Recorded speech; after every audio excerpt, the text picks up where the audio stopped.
অনুরোধ করব ভালো পথে ফিরে আসুন।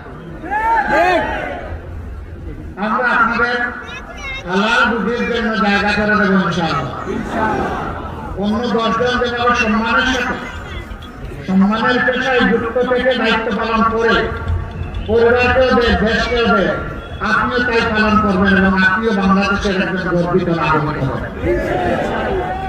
কিন্তু যদি এই পথ বাদ না দেয়, আমরা একদম সাফ জানিয়ে দিচ্ছি আমাদের পক্ষ থেকে কমপ্লিট লাল কার্ড।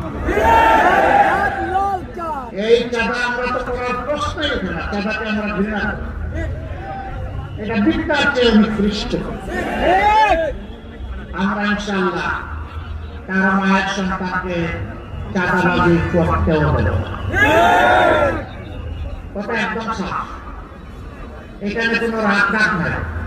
হ্যাঁ, তারা যদি ন্যায়ের পথে, কল্যাণের পথে, স্বাভাবিক জীবনযাপনের পথে ফিরে আসে, মোস্ট ওয়েলকাম, আমরা সম্মান দেখাবো।